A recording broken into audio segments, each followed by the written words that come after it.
artrite reumatoide é uma doença autoimune que leva à inflamação das articulações, que comumente nós chamamos de juntas.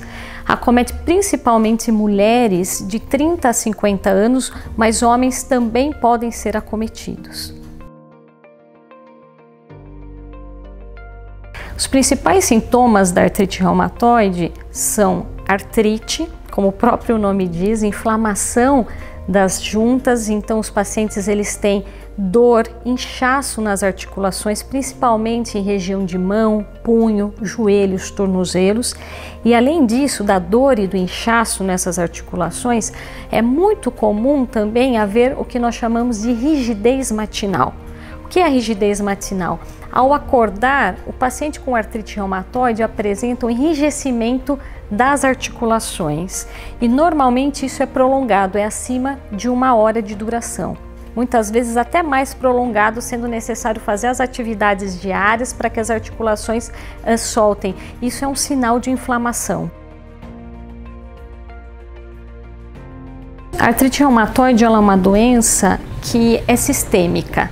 Embora a grande estrutura acometida sejam as articulações, o paciente ele tem outros acometimentos sistêmicos.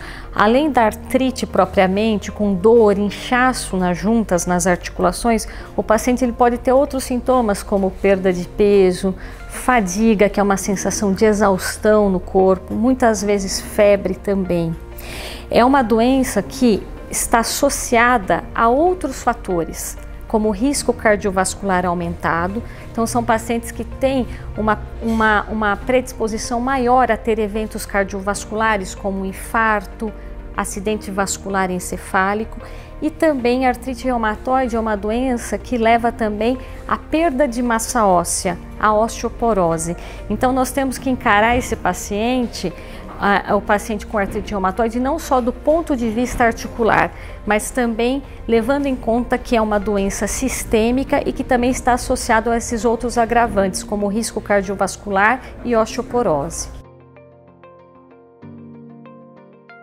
A artrite reumatoide ela tem o tratamento não medicamentoso e medicamentoso. É necessário ter essas duas visões.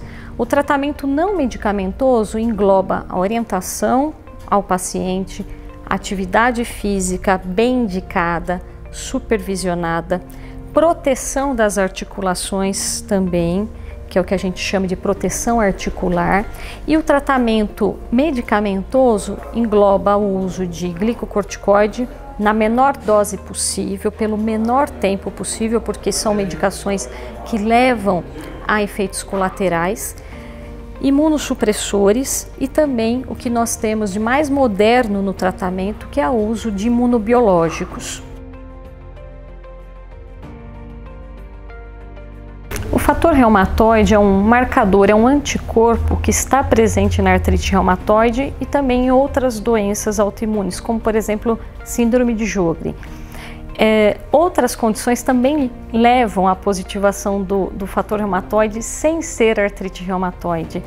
Pacientes idosos, pacientes com outras doenças também podem ter esse marcador. A presença dele não indica necessariamente artrite reumatoide e a ausência dele também não exclui artrite reumatoide. É importante a gente avaliar o contexto clínico e também a titulação, o valor do fator reumatoide. A gente sabe que pacientes que têm artrite reumatoide com fator reumatoide em níveis, em títulos elevados, isso indica também uma doença mais agressiva. Então, além deles ter um valor diagnóstico importante, mesmo sabendo que estando negativo não exclui a artrite reumatoide, além dele ter um valor diagnóstico, ele também tem um valor de prognóstico, né? Valores mais altos, títulos mais altos indicam uma doença mais agressiva.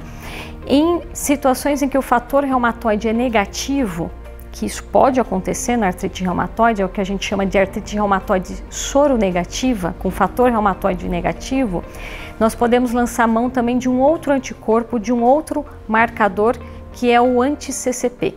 O anti-CCP também é um marcador presente na artrite reumatoide e ele é mais específico da doença.